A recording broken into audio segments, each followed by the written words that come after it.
तमाम तरह के टैक्सों को खत्म करके एक टैक्स, एक तरीका, एक ही तरीके से टैक्स लिया जाए, उसके ऊपर सरकार की राय क्या है? पीआईएल जो दायर हुआ है उसे पीआईएल मैन अश्विनी उपाध्याय जी ने डाला है और जो आइडिया उन्होंने दिया है, जो मांग उन्होंने की है, वो इतना इंटरेस्टिंग है कि बिजनेस कम्युनिटी तो वाह वाह कर रही है। सरकार का खजाना भी बढ़ेगा और जो नियम कानून के चक्कर में ये तमाम तरह की जीएसटी, तो वैट, तो पता नहीं, तो इनकम टैक्स, ये सारे पचड़े अपने आप खत्म हो जाएंगे। क्या है इस नए प्रस्ताव, इस पीआईएल में, ये जानने और समझने के लिए हमारे साथ अश्विनी उपाध्याय जी, आपका बहुत बहुत स्वागत है। क्या नया कमाल आपने किया है ये? देखिए मनीष जी, हमारे देश में अगर आप चंद्रगुप्त तक देखें, चाणक्य तक देखें, तो हमारे देश में वन नेशन वन टैक्स ही होता था। ये इनकम टैक्स और जीएसटी और वैट और टीडीएस ये सब कुछ नहीं होता था। ये स्टेट टैक्स कुछ नहीं होता था। 10 तरह का चीज। मैंने चाणक्य अर्थशास्त्र पढ़ा, वहां तक केवल एक टैक्स था। जितने भी व्यापार करने वाले थे एक पर्टिकुलर टैक्स देते थे। भाई ठीक है, एक टैक्स दे दिया, बात खत्म, और कोई टैक्स था ही नहीं। तो ये, और चाणक्य के समय में जो कौटिल्य का जमाना था, उस समय भारत की जीडीपी दुनिया की 38% थी। 38% जीडीपी थी भारत की, जब टैक्स केवल एक था। यानी जब वन नेशन वन टैक्स था तो भारत की जीडीपी 38% थी। आज हमारे पास टैक्स का पूरा एकदम कहते हैं मकड़जाल बना हुआ है, तो भारत की जीडीपी हम 2 डिजिट में नहीं पहुंचा पा रहे हैं। भारत के ग्रोथ में जो सबसे बड़ी बाधा बनी है, ये टैक्स का पूरा मकड़जाल है।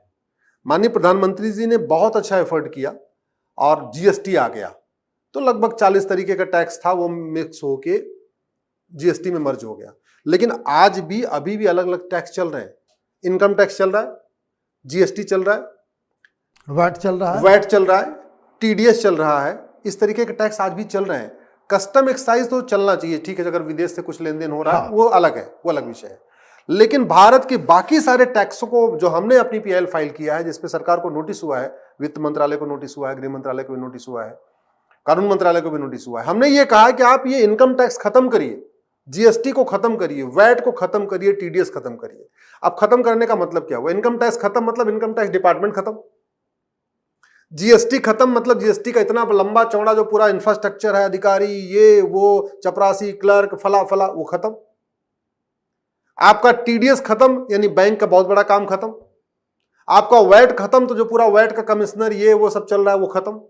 तो पहली बात तो ये टैक्स खत्म करने से कम 50,000 करोड़ जो सैलरी जा रही है, इनकम टैक्स के ऊपर जा रही है, जीएसटी के ऊपर, जीएसटी के डिपार्टमेंट में जा रही है, वैट के चल रही, वो सैलरी जरूरत ही नहीं है। ऐसे लोग हमें नहीं चाहिए। इनकम टैक्स कमीशन नहीं चाहिए, जीएसटी कमीशन नहीं चाहिए नहीं है। दूसरा, बिजनेसमैन जो सबसे ज्यादा परेशान है वो इन टैक्स के झमेलों से परेशान है। हर महीने में उसको जीएसटी का फॉर्म भरना है, वैट का अलग रिकॉर्ड रखना है, इनकम टैक्स का अलग रिकॉर्ड रखना है, टीडीएस का अलग रिकॉर्ड रखना है, कहां कितना दिया उसको करना है। हम और आप भी परेशान है, टैक्स दे के परेशान है। और टैक्स का मकड़जाल ऐसे देखिए, किसान एक लिमिट के बाद अगर पैसा किया, उसने टैक्स दे दिया, उसके बाद उसने जो कमाया, उसने अपने बच्चे को स्कूल भेजा, तो स्कूल में जो पैसा आया उसका भी अलग टैक्स हो गया। किसान डॉक्टर के पास गया, इलाज कराया, उसने भी टैक्सेबल पैसा दिया। डॉक्टर ने कुछ वकील के पास आया तो डॉक्टर ऑलरेडी टैक्स, तो टैक्स के ऊपर टैक्स, मतलब डॉक्टर भी टैक्स दे रहा है, वकील भी टैक्स दे रहा है, टीचर भी टैक्स दे रहा है, सब जज भी टैक्स, सब टैक्स, और टैक्स के ऊपर टैक्स दे रहे हैं। और सारा टैक्स देने के बाद जब साल में सैलरी मिली, बोला जी इस पे भी आपने साल भर में इतना कमाया, इतना इनकम टैक्स हो गया। इसलिए सारे टैक्स खत्म कर दिए जाए। हमने ये प्रपोज किया है, आप केवल वन नेशन वन टैक्स लगाइए, जिसको कहते हैं बीटीटी। हमने कहा बैंकिंग ट्रांजैक्शन टैक्स लगाइए। ये पहले फिजिबल नहीं था, लेकिन आज की डेट में फिजिबल है। और आज की डेट में जो फिजिबल है उसमें भी वर्तमान सरकार और मैं खासतौर पर प्रधानमंत्री जी को ही उसका भी मैं अब श्रेय देना चाहता हूं कि आज बीटीटी या one nation one tax feasible कैसे है। फिजिबल इसलिए है कि आज की डेट में गरीब से गरीब आदमी बैंक से जुड़ चुका है। 48 करोड़ जनधन खाते खोले गए, 48 करोड़। भारत में पहले टोटल 55 करोड़ खाते थे कंप्लीट टोटल, आज की डेट में 225 करोड़ खाते हैं। Saving account, current account, post office का अकाउंट, जनधन सारा मिला दीजिए तो 225 करोड़ खाते। टोटल परिवार भारत में रहते हैं 30 करोड़, खाते हैं 225 करोड़। इसका मतलब हर परिवार में ऑन एन एवरेज 8 खाता है। इसका जो सबसे बड़ा, अब वन नेशन वन टैक्स इसलिए पॉसिबल है, फिजिबल है, क्योंकि सब सारे परिवार के पास, आपके पास आधार है। 130 करोड़ आधार, 30 करोड़ परिवार, 130 करोड़ आधार, यानी हर परिवार में 4-5 आधार। आज की डेट में आधार पैन से लिंक हो चुका है, आधार वोटर आईडी से लिंक हो चुका है, आधार बेस्ड पेमेंट भी शुरू हो चुका है। अब आज की डेट में केवल करना यह है, सारे टैक्स खत्म कर दीजिए, कैश लेन देन की लिमिट सेट कर दीजिए। हमने जो सजेस्ट किया है कि जिस सामान की एमआरपी 5,000 रुपए से ज्यादा हो, जिस सर्विस की जो सर्विस 5,000 से ज्यादा हो, अगर आपका बिजली का बिल 5,000 रुपए से कम आ रहा है तो आप कैश जमा कर सकते हैं। 5,000 रुपए से ज्यादा हुआ तो अब आप कैश नहीं कर सकते, आपको अपने ATM, Paytm, Bhim, UPI, debit card के डिजिटल पेमेंट करना। आपने मोबाइल खरीदा, आपने शर्ट खरीदा, आपने खाना खाया, आपने रेलवे का टिकट लिया, एयर का टिकट लिया, जो भी किया, अगर आपका बिल 5,000 रुपए से ज्यादा है, 5,000 या उससे ज्यादा है, फिर आप कैश नहीं कर सकते। आपको केवल इतना करना है कि आपने 100 रुपए का सामान खरीदा तो आपको 1 रुपए एक्स्ट्रा, यानी 101 रुपए देना है। आपने 1,000 का सामान खरीदा तो आपको 10 रुपए एक्स्ट्रा, 1,010 देना है। आपने 1 लाख का सामान खरीदा तो आपको 1,01,000 देना है। मतलब सारे टैक्सेस खत्म, सारे टैक्स खत्म, और सिर्फ अपने जो आप जो खरीदारी कर रहे हैं, हाँ, वो मतलब इनकम टैक्स खत्म, इनकम टैक्स खत्म। जितना आप खरीद रहे हैं, जो खर्च कर रहे हैं, उसमें 1% आप सरकार को दे रहे हैं, बस एडिशनल। इसमें आम जनता अभी बहुत ज्यादा टैक्स दे रही है, तो जनता के लिए भी सहूलियत हो गई। बिजनेसमैन परेशान है, पूरा डिपार्टमेंट, उसका एक डिपार्टमेंट ही अकाउंटिंग सेक्शन होता है, एक टैक्सेशन डिपार्टमेंट है जहां जीएम लेवल तक के लोग रखे हुए हैं, उसकी जरूरत नहीं, वो भी खत्म। बिजनेसमैन पूरा परेशान हुआ है कि कहीं यहां से कोई नोटिस ना आ जाए, यहां से नोटिस ना आ जाए, यहां से नोटिस ना आए, दुनिया भर की उसको डेट याद रखनी पड़ी, इसकी डेट कट ऑफ डेट, ये वो कट ऑफ डेट सब खत्म। तो बिजनेसमैन भी, छोटा बिजनेसमैन बड़े सामान खरीद रहा है 1% दे रहा है, बड़ा वाला बिजनेसमैन डिस्ट्रीब्यूटर्स खरीद रहा है, वो उसको 1% दे रहा है, डिस्ट्रीब्यूटर सीधे सीधे फैक्ट्री से सामान खरीद रहा है, वो उसको 1% दे रहा है, फैक्ट्री वाला जिससे रॉ मटेरियल खरीद रहा है उसको 1% दे रहा है। बस 1% देते रहना है, ऑनलाइन देते रहना है। इतने में ही सरकार के पास अभी जो इनकम आ रही है लगभग उसकी 1.25 गुनी हो जाएगी। तो सरकार के भी बल्ले बल्ले। अब ये होगा कैसे? होगा ये कि जो लीकेज है ना, वो लीकेज खत्म हो जाएगा। टैक्स चोरी खत्म, जीएसटी की चोरी खत्म, इनकम टैक्स की चोरी खत्म, वैट की चोरी खत्म, भ्रष्टाचार खत्म, और पूरा smooth one nation one tax भी हो गया। आपको बस इतना ही करना पड़ेगा, इसमें बड़ी नोट बंद करना पड़ेगा, 100 रुपए से बड़ी नोट बंद करनी पड़ेगी, 5,000 रुपए से महंगे सामान का कैश लेन देन बंद करना पड़ेगा, और ये सारे टैक्स खत्म करके आपको सिंपल, इसको हम बीटीटी कहते हैं, बैंकिंग ट्रांजैक्शन टैक्स, क्योंकि आपको मोबाइल के जरिए देना बैंक, तो उसको बीटीटी कहते हैं। इस बीटीटी का फायदा जरा देखिए, इस बीटीटी के आते ही पूर्वोत्तर का अलगाववाद खत्म हो जाएगा। वो कैसे? वो इसलिए कि अभी आपने मणिपुर में हिंसा हुई है, हिंसा के बाद जब हिंदुओं ने पलायन किया है तो वहां पे जो लोग खड़े हैं जश्न मना रहे हैं, उनकी राइफलें देखिए, 10-10 लाख रुपए की उनकी राइफलें हैं। इलीगल 10-10 लाख रुपए की राइफल कहां से आई? ब्लैक मनी से आई। जब बीटीटी लागू हो जाएगा, ब्लैक मनी जनरेट ही नहीं होगा, कोई सामान 5,000 रुपए से महंगा है वो आप कैश में खरीद ही नहीं सकते हो, तो ब्लैक मनी जनरेट नहीं होगा, तो अलगाववादियों के पास पैसे खत्म हो जाएगा, और अलगाववादियों के पास जो पैसा है भी वो खर्च कर ही नहीं सकते, क्योंकि आपके पास पूरा सिस्टम ऐसा हो गया कि आप जो है कोई चीज 5,000 रुपए से महंगा खरीद ही नहीं सकते। बीटीटी आने से नक्सलवाद माओवाद खत्म हो जाएगा, क्योंकि नक्सली और माओवादियों की पूरी फंडिंग हवाला के जरिए होती है, ब्लैक मनी से होती है। तो बीटीटी आते आते ही ब्लैक मनी खत्म हो गया, ब्लैक मनी खत्म हो गया, हवाला खत्म हो गया, हवाला खत्म हो गया, तो नक्सलवाद माओवाद खत्म हो गया। बीटीटी के आते ही ये जो जिहाद का बिजनेस चल रहा है, ये जिहाद 100% नहीं, मैं कह रहा हूं 50% खत्म हो जाएगा। धर्मांतरण 50% खत्म हो जाएगा, कम हो जाएगा।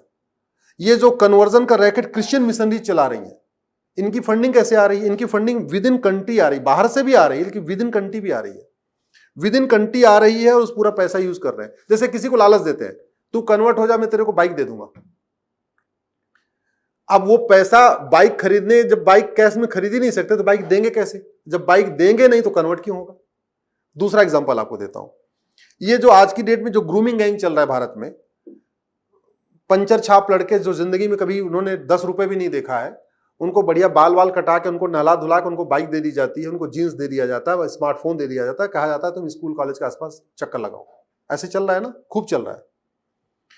जब वो मोबाइल खरीद ही नहीं पाएगा और खरीदने की कोशिश करेगा जैसे ही ऑनलाइन, सरकार की नजर में आ जाएगा कि भाई ये कमाता तो है नहीं, इसने 30,000 का मोबाइल खरीदा कैसे, ये कमाता तो है ही नहीं, इसने 60,000 70,000 की बाइक कैसे खरीदी, 1 लाख की बाइक कैसे खरीद लिया। तो इसमें क्या हुआ कि जैसे ही कोई आदमी इलीगल कोई एक्टिविटी करेगा तुरंत पकड़ में आ जाएगा, तुरंत सरकार को, मतलब वो बदमाशी करेगा कलकत्ता में, बंगाल में, और यहां दिल्ली के वित्त मंत्रालय को और आरबीआई को यहीं दिल्ली में बैठे बैठे पता चल जाए कि फला आदमी इस समय मुर्शिदाबाद में 60,000 रुपए की मोबाइल खरीद लिया है और इसका हिस्ट्री ये बता रहा है कि तो कमाता ही नहीं है। सरकार के पास दोनों है ना, सरकार को यह भी पता चल रहा है कि अश्विनी उपाध्याय साल में कितना कमाते हैं, सरकार को यह भी पता चल रहा है कि अश्विनी उपाध्याय साल में खर्च कितना कर रहे हैं, क्योंकि कैश में कुछ ले ही नहीं सकते। अल्टीमेटली ट्रेन में जाएंगे, प्लेन में जाएंगे, खाना खाएंगे, होटल में जाएंगे, हर जगह ऑनलाइन ही पैसा हो रहा है, और पैसा में आप 1% आप एक्स्ट्रा दे रहे हैं, 1% दे रहे हैं। तो सरकार को यह भी पता चल रहा है कि मेरे पास आय से कम संपत्ति है, आय से ज्यादा संपत्ति है, हमारे पास बेनामी संपत्ति है कि व्हाइट प्रॉपर्टी है, और सरकार के पास इनकम टैक्स भी आ रहा है। तो इसलिए मैं कह रहा हूं कि पुलिस का आधा काम खत्म हो जाएगा। ईडी को जो इतना छापेमारी करनी पड़ रही है ब्लैक मनी पकड़ने के लिए, उसकी जरूरत ही नहीं पड़ेगी। सीबीआई को जो जब बार बार रेड करना पड़ रहा है उसको करना नहीं पड़ेगा।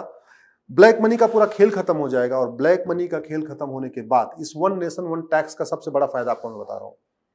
ये जो पटना में अभी सम्मेलन हुआ है ना, ये सम्मेलन तभी तक हो रहा है जब तक भारत में ब्लैक मनी है, और ये ब्लैक मनी जनरेट करने के लिए सम्मेलन भी हो रहा है। अल्टीमेटली ये नोट जीवी और वोट जीवी नेता, सत्ता उनको चाहिए नोट कमाने के लिए, खजाना लूटने के लिए।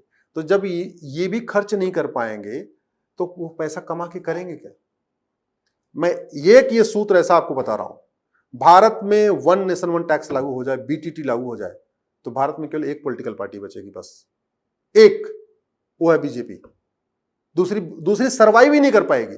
बीजेपी कैसे सर्वाइव कर लेगी? 22-23 करोड़ लोग वोट देते हैं, इसमें से लगभग 5 करोड़ लोग एक्टिव मेंबर हैं। 5 करोड़ लोग वो ऐसे लोग हैं जो कुछ पैसा भी दे सकते हैं, 100 रुपए, 200 रुपए, 500 रुपए दे सकते हैं, आराम से दे सकते हैं, खुशी खुशी दे सकते हैं।